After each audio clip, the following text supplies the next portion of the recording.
നമുക്കെല്ലാവർക്കും സന്തോഷമായിട്ടിരിക്കാൻ അല്ലെങ്കിൽ നമ്മൾ പെട്ടെന്ന് പോകുന്ന ഒരു സന്തോഷമല്ലാതെ കുറച്ച് നാൾ നീണ്ടു നിൽക്കുന്ന കൺസിസ്റ്റൻ്റ് ആയിട്ടുള്ള സ്ലോ ആൻഡ് സ്റ്റഡി ആയിട്ടുള്ള സന്തോഷം ഇങ്ങനെ നീണ്ടു നിൽക്കുന്നത് നമുക്ക് എല്ലാവർക്കും ഭയങ്കര ഇഷ്ടമാണല്ലേ. പക്ഷേ അതിന് വേണ്ടത് എന്താണെന്നറിയോ, നമുക്ക് ഇപ്പോഴും സന്തോഷം കിട്ടാറുണ്ട്, നമ്മളൊരു ഫോൺ വാങ്ങിക്കുമ്പോൾ സന്തോഷം കിട്ടാറുണ്ട്. പക്ഷേ ഒരു ഫോൺ വാങ്ങിച്ചു 2 ആഴ്ച കഴിയുമ്പം അത്രയും ഒരു സന്തോഷം നമുക്ക് തോന്നാറില്ലല്ലേ. അപ്പോൾ എങ്ങനെ നമുക്ക് നീണ്ടു നിൽക്കുന്ന ഇങ്ങനെയുള്ള സന്തോഷം നമുക്ക് കൺസിസ്റ്റൻ്റ് ആയിട്ട് നിലനിർത്തുക എന്നുള്ളതിനുള്ള ഒരു 5 വഴികളാണ് കേട്ടോ ഞാൻ പറയുന്നത്. അങ്ങനെ നിങ്ങൾക്ക് ആഗ്രഹം ഉണ്ടെങ്കിൽ ഈ വീഡിയോ സ്കിപ്പ് ചെയ്യാതെ ഫുള്ള് കാണണേ. അപ്പോൾ നമുക്ക് വീഡിയോയിലേക്ക് പോകാം. അപ്പോൾ അതിന് ഫസ്റ്റ് സ്റ്റെപ്പ്, നമ്മൾ ഫേക്ക് ആയിട്ടുള്ള അല്ലെങ്കിൽ താൽക്കാലികമായിട്ടുള്ള സന്തോഷം കട്ട് ചെയ്യുക. താൽക്കാലികമായിട്ടുള്ള സന്തോഷം എന്ന് വെച്ചാൽ നമ്മളൊരു ഷോർട്ട് വീഡിയോ ഇങ്ങനെ നമ്മൾ റീൽ ഇങ്ങനെ സ്ക്രോൾ ചെയ്തുകൊണ്ടിരിക്കുമ്പോൾ, അല്ലെങ്കിൽ നമ്മൾ ചുമ്മാ എന്തെങ്കിലും ഗെയിം ഇങ്ങനെ കളിച്ചുകൊണ്ടിരിക്കും, ഫോൺ ആപ്പിലോ എന്തെങ്കിലും ഗെയിംസ് എന്തെങ്കിലും കളിച്ചുകൊണ്ടിരിക്കുമ്പോൾ അത് വിന്നാകുമ്പോൾ ഒക്കെ നമ്മുടെ ബോഡിയിലെ ഒരു ഡോപ്പമിൻ എന്ന് പറയുന്ന ഒരു രാസപദാർത്ഥം അത് ഭയങ്കരമായിട്ട് സ്പൈക്ക് ആവും. ഈ റീൽസ് ഒക്കെ ഇങ്ങനെ റീൽസ് സ്ക്രോൾ ചെയ്യുമ്പോൾ, പിന്നെ നമ്മൾ മൊബൈൽ ആപ്പിൽ എന്തെങ്കിലും ഗെയിം ഒക്കെ വിൻ ചെയ്യുമ്പോൾ, അങ്ങനെയുള്ള ചില കാര്യങ്ങളിലൊക്കെ, അല്ലെങ്കിൽ നമ്മൾ ഇൻസ്റ്റാഗ്രാമിനകത്തൊരു റീൽസ് ഇട്ട് അതിന് കുറേ ലൈക്സ് ഒക്കെ കിട്ടുമ്പോൾ ഒക്കെ ഉണ്ടല്ലോ നമ്മുടെ ശരീരത്തിലെ ഡോപ്പമിൻ ഇങ്ങനെ റേസായി ഒറ്റയടിക്ക് ഒരു റേസായി ഇങ്ങനെ സ്പൈക്ക് പോലെ ഇങ്ങനെ അങ്ങ് പോകും. പക്ഷേ അങ്ങനെ നമുക്കൊരു താൽക്കാലിക സന്തോഷം കിട്ടും. അതിൻ്റെ പ്രത്യേകത എന്ന് വെച്ചാൽ ഈ ഡോപ്പമിൻ റേസ് ആകുമ്പോൾ ഡോപ്പമിൻ ഹോർമോണിൻ്റെ പ്രത്യേകത അത് വീണ്ടും അത് നമ്മുടെ നേട്ടത്തിൽ സന്തോഷിക്കുകയും പിന്നെയും നമുക്കത് നേടാനായിട്ട് നമ്മളെ ഉത്തേജിപ്പിക്കുകയും ചെയ്യും. അപ്പോൾ അതാണ് അതിൻ്റെ പ്രത്യേകത. അപ്പം അത് നമുക്ക് കുറച്ച് കഴിയുന്നുണ്ടെങ്കിൽ ആ റീൽസ് അതിൻ്റെ കുറച്ച് ലൈക്സ് ഒക്കെ കഴിഞ്ഞു, അല്ലെങ്കിൽ ആ മൊബൈൽ ആപ്പിൻ്റെ ഗെയിം കഴിഞ്ഞു, അല്ലെങ്കിൽ ഷോപ്പിംഗ് ഒക്കെ ചെയ്യുമ്പോൾ നമുക്കൊരു സന്തോഷം തോന്നാറില്ലേ, അതൊക്കെ ഇതിനകത്ത് പെടുന്നതാണ്. പക്ഷേ അത് കുറച്ച് കഴിയുന്നുണ്ടെങ്കിൽ, ആ ഷോപ്പിംഗ് കഴിഞ്ഞ് കഴിയുന്നുണ്ടെങ്കിൽ 2 ദിവസം കഴിയുന്നുണ്ടെങ്കിൽ ആ സന്തോഷം അങ്ങനെ അങ്ങ് താഴോട്ട് പോകും. അതാണ് ഇതിൻ്റെ പ്രത്യേകത. അപ്പോൾ നമുക്കത് ആ ഡോപ്പമിൻ എങ്ങനെ സ്ഥിരമായിട്ട് റേസ് ചെയ്ത്, അല്ലെങ്കിൽ ആ സന്തോഷം നമുക്ക് സ്ഥിരമായിട്ട് എങ്ങനെ നിലനിർത്താമെന്നാണ് നമ്മൾ നോക്കുന്നത്. മൊബൈൽ ഗെയിമോ പിന്നെ ഷോപ്പിംഗ് വേണ്ടാന്നല്ല കേട്ടോ, ഞാൻ ഷോപ്പിംഗ് ചെയ്യുന്ന ആളാണ്. അങ്ങനെയൊക്കെ ചെയ്യുന്നതിന് പകരം രാവിലെ ഒരു മോർണിംഗ് വാക്ക് നടത്തുക, അല്ലെങ്കിൽ കുഞ്ഞു കുട്ടികളില്ലേ അവരോടൊപ്പം ഒന്ന് കുറച്ച് സമയം സ്പെൻഡ് ചെയ്യുക. അതിൽ പ്രധാനപ്പെട്ട കാര്യമാണ് നമ്മൾ ഒരു ഹാർഡ് വർക്ക് ചെയ്ത് നമ്മളിപ്പോൾ ഒരു ബോഡി ഹെൽത്തി ആയിട്ട് മെയിൻറ്റെയിൻ ചെയ്യാൻ തീരുമാനിച്ചു.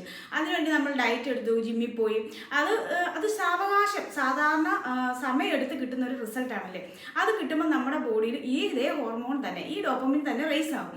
അപ്പോഴും നമുക്കൊരു സന്തോഷം കിട്ടും. പക്ഷേ അത് പെട്ടെന്ന് തീരുന്ന ഒരു സന്തോഷമല്ല. നമുക്ക് ഓരോ ദിവസം അതിൻ്റെ റിസൾട്ട് കണ്ട് ഒരു ദിവസം നമ്മുടെ ബോഡി നല്ല ഹെൽത്തി ആയി മെയിൻറ്റെയിൻ ചെയ്തിരിക്കുന്ന കാണുമ്പോൾ ഒരു സന്തോഷം തോന്നാറില്ല. അത് ഇന്ന് തുടങ്ങി നാളെ പോകുന്ന ഒരു സന്തോഷമല്ലല്ലോ. അപ്പോൾ നമുക്കത് സ്ഥിരമായിട്ട് നമ്മുടെ ബോഡി നമ്മൾ മെയിൻറ്റെയിൻ ചെയ്യുന്നിടത്തോളം കാലം നമുക്കത് കാണാൻ സാധിക്കും. അപ്പോൾ ആ റിസൾട്ട് കണ്ടിട്ട് നമുക്കത് പിന്നെ മെയിൻറ്റെയിൻ ചെയ്യാനുള്ള ഒരു പ്രചോദനം കിട്ടും. അതാണ് ഇതിൻ്റെ ഒന്നാമത്തെ കാര്യം. രണ്ടാമത്തെ കാര്യം എന്ന് പറഞ്ഞാൽ അവോയ്ഡ് അൺനെസസറി എക്സ്പെക്റ്റേഷൻ. എന്ന് വെച്ചാൽ നമ്മൾ ആവശ്യമില്ലാതെ പ്രതീക്ഷിക്കുന്നത് ഒഴിവാക്കുക. അവരിത് ചെയ്തു തരും, അല്ലെങ്കിൽ അവരെനിക്ക് ഇത് വന്ന് ചെയ്തു തരും, എനിക്ക് സിക്കായിരിക്കുമ്പോൾ അവരെന്നെ ടേക്ക് കെയർ ചെയ്യും, അല്ലെങ്കിൽ അവരെനിക്കിത് വാങ്ങിച്ചു തരുമായിരിക്കും എന്നുള്ള ഈ അൺനെസറി ആയിട്ടുള്ള ഒരു എക്സ്പെക്റ്റേഷൻ ഇല്ലേ, അത് നമ്മൾ സ്റ്റോപ്പ് ചെയ്യുക. അപ്പോൾ നമ്മൾ ആവശ്യമില്ലാതെ പ്രതീക്ഷിക്കുമ്പോഴാണ് അത് കിട്ടാതെ വരുമ്പോൾ നിരാശ നമ്മുടെ ജീവിതത്തിൽ വരുന്നത് അല്ലേ. നമ്മൾ പ്രതീക്ഷിക്കാതിരുന്നൊരു കാര്യം കിട്ടുമ്പോഴോ, ഇപ്പം ഇന്ന ആളത് തരുമെന്ന് നമ്മൾ പ്രതീക്ഷിച്ചില്ല, പക്ഷെ അത് ആൾ കൊണ്ടു തന്നപ്പം നമുക്കൊരു പ്രത്യേക സന്തോഷം വരാറില്ലേ. അപ്പോൾ നമ്മളത് പ്രതീക്ഷിക്കുന്നത് കിട്ടാതിരിക്കുമ്പോൾ നമുക്ക് ഭയങ്കര വിഷമമാവും. പക്ഷെ നമ്മൾ പ്രതീക്ഷിക്കാതെ കിട്ടുമ്പോഴും, അതുകൊണ്ടാണ് നമ്മൾ എന്തായാലും പ്രിയപ്പെട്ടവരിൽ നിന്നായാലും നമ്മുടെ ഫ്രണ്ട്സിൻ്റെ കയ്യിൽ നിന്നായാലും എന്തായാലും ഹയറപ്പിൽ നിന്നായാലും നമ്മുടെ ജോലിയൊക്കെ ചെയ്യുന്ന സുപ്പീരിയേഴ്സിൽ നിന്നായാലും നമ്മൾ അൺനെസസറി ആയിട്ട് ഒന്നും എക്സ്പെക്റ്റ് ചെയ്യാതിരിക്കുക. അത് കിട്ടുമ്പോൾ, അത് പ്രതീക്ഷിക്കാതെ കിട്ടുമ്പോൾ ഒരു ഭയങ്കര സന്തോഷമായിരിക്കും. അതാണ് രണ്ടാമത്തെ പോയിന്റ്. ഇനി നമുക്ക് മൂന്നാമത്തെ പോയിന്റിലേക്ക് പോയാലും, മൂന്നാമത്തെ പോയിന്റാണ് അക്സെപ്റ്റൻസ്. അക്സെപ്റ്റൻസ് എന്ന് പറഞ്ഞാൽ നമ്മളായി തന്നെ നമ്മളെ അക്സെപ്റ്റ് ചെയ്യുക. എന്ന് വെച്ചാൽ ഇപ്പം ഞാൻ ഇങ്ങനെയാണ്, അല്ല നമ്മളിങ്ങനെ ഒരു ഫേക്ക് ആയിട്ടുള്ള മറ ഇട്ടിട്ട്, എൻ്റെ മുഖംമൂടി ഇട്ടിട്ട് നമ്മുടെ മുന്നിൽ തന്നെ ജീവിക്കാൻ നമുക്ക് ബുദ്ധിമുട്ടാണ്. മറ്റുള്ളവരുടെ മുന്നിൽ കുറച്ച് നാൾക്ക് നമുക്ക് അങ്ങനെ ജീവിക്കാം, അല്ലെങ്കിൽ അഭിനയിക്കാം. പക്ഷെ നമ്മളായിട്ട് തന്നെ ജീവിക്കുമ്പോൾ നമ്മുടെ മുന്നിൽ എന്തിനാണ് നമുക്ക് അതിനുള്ള മറ എന്തിനാണ്? അതിൻ്റെ ആവശ്യമില്ലല്ലോ. ഞാനിങ്ങനെ ഏതൊരു ബുക്കിനകത്ത് വായിച്ചാണ്, ഇപ്പം ഒത്തിരി അസൂയയും ദേഷ്യമൊക്കെ ഉള്ള ഒരാൾ. അപ്പം ആ അസൂയുള്ള ഒരാൾ ഇപ്പം നമ്മളെ തന്നെ അങ്ങ് ചിന്തിക്കുക, അപ്പം എനിക്ക് അസൂയുണ്ട്, പക്ഷേ ഞാൻ എൻ്റെ അസൂയം കൊണ്ട് മറ്റൊരാളെ മുറിവേൽപ്പിക്കുന്നില്ല. എന്ന് വെച്ചാൽ വിഷം എന്നിലുണ്ട്, അസൂയ എന്നൊരു വിഷമാണ്, ആ വിഷം എന്നിലുണ്ട്.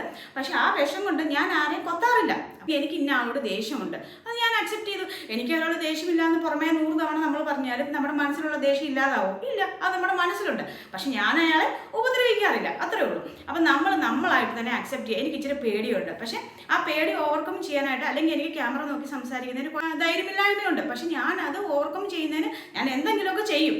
അല്ല എനിക്ക് പേടിയൊന്നുമില്ല, ഞാൻ അതുകൊണ്ട് ആ ക്യാമറയുടെ മുന്നിൽ വരുന്നുമില്ല, എനിക്ക് പേടിയില്ല എന്ന് പറഞ്ഞാൽ നമ്മുടെ ആ ഉള്ളിലെ പേടി മാറുമോ? ഒരിക്കലും ഇല്ല, അത് അങ്ങനെ തന്നെ അവിടെ നിൽക്കും.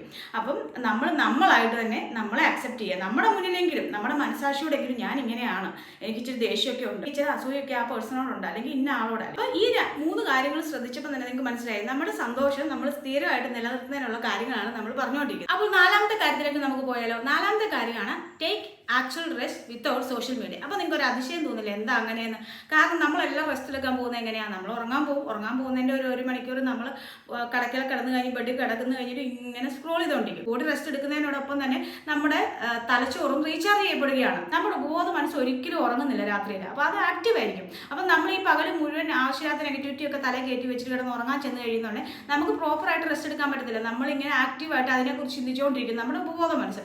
അപ്പം നമ്മൾ രാവിലെ എണീക്കുന്നുണ്ടെങ്കിൽ നമുക്ക് ഭയങ്കര ടയേർഡായിട്ട് ഭയങ്കര ഒരു ലേസി ആയിട്ടൊക്കെ നമുക്ക് തോന്നും. അപ്പം നമ്മൾ ഈ നെഗറ്റിവിറ്റി ഒക്കെ അവോയ്ഡ് ചെയ്തിട്ട് ഇഷ്ടപ്പെട്ട ബുക്സ് എന്തെങ്കിലും വായിച്ചുകൊണ്ടിരിക്കുക, അല്ലെങ്കിൽ നമ്മുടെ കുഞ്ഞുങ്ങളോടൊക്കെ എന്തെങ്കിലും അന്നത്തെ കാര്യത്തെ വിശേഷങ്ങളൊക്കെ ചോദിക്കുക.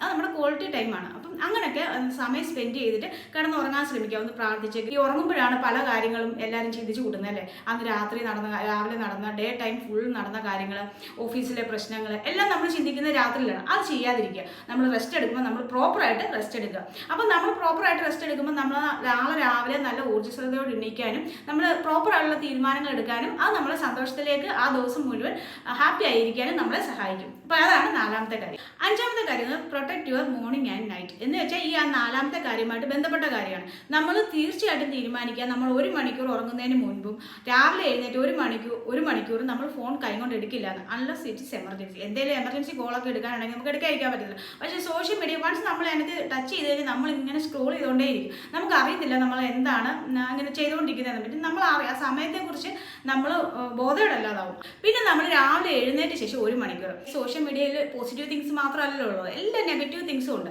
അപ്പോൾ ഈ ലോകത്തിൻ്റെ എല്ലാ കാര്യങ്ങളും നമ്മുടെ തലയ്ക്കകത്ത് വേർഡായിട്ട് കയറി വരുന്നതിന് മുന്നേ തന്നെ നമ്മൾ നമ്മളിലേക്ക് തന്നെ ഒന്ന് നോക്കുക. അപ്പോൾ സ്വസ്ഥമായിട്ടിരുന്ന കണ്ണടച്ച് 2-3 ഡീപ്പ് ബ്രെത്ത് എടുക്കുക, ഒന്ന് പ്രെയർ ചെയ്യുക, എന്നിട്ട് സ്ലോ ആയിട്ട് മോർണിംഗ് സ്റ്റാർട്ട് ചെയ്യുക. ആ 1 മണിക്കൂർ നമ്മൾ എഴുന്നേറ്റ ശേഷം ഫോൺ എന്തെങ്കിലും ആവശ്യം എമർജൻസി അല്ലാതെ നമ്മൾ ഫോൺ എടുക്കുകയോ ചെയ്യരുത്. എങ്കിൽ നമുക്ക് എന്തായാലും ആ ഒരു ദിവസം തുടക്കം നന്നായാൽ ഒടുക്കവും നന്നായിരിക്കുന്നല്ലേ. ആ തുടക്കത്തിൽ നമ്മൾ സ്ലോ ആയിട്ട് പീസ്ഫുൾ ആയിട്ട് നമ്മൾ സ്റ്റാർട്ട് ചെയ്യുകയാണെങ്കിൽ നമ്മുടെ അന്നത്തെ ദിവസം നല്ല അടിപൊളിയായിരിക്കുന്നത് എനിക്ക് ഉറപ്പുണ്ട്. അപ്പോൾ നിങ്ങൾ എന്തായാലും അതൊന്ന് ട്രൈ ചെയ്യുക. അപ്പോൾ അതാണ്. അപ്പോൾ തീർച്ചയായിട്ടും നിങ്ങൾക്ക് ഈ 5 കാര്യങ്ങളിൽ ഏതെങ്കിലും ഒന്ന് പ്രയോജനപ്പെടുമെന്ന് ഞാൻ വിശ്വസിക്കുന്നു. അപ്പം നിങ്ങൾ എന്താണ് നിങ്ങളുടെ ജീവിതത്തിൽ മാറ്റം വരുത്താൻ ഉദ്ദേശിച്ചതെന്ന് നിങ്ങൾ തീർച്ചയായിട്ടും കമൻറ്റ് ചെയ്യണം കേട്ടോ. അപ്പോൾ നിങ്ങൾ എന്തായാലും ഒരു കാര്യമെങ്കിലും ശ്രമിച്ചു നോക്കണം. അതിൻ്റെ പ്രയോജനം നിങ്ങൾക്ക് എന്തായാലും കിട്ടുമെന്ന് എനിക്ക് ഉറപ്പാണ്.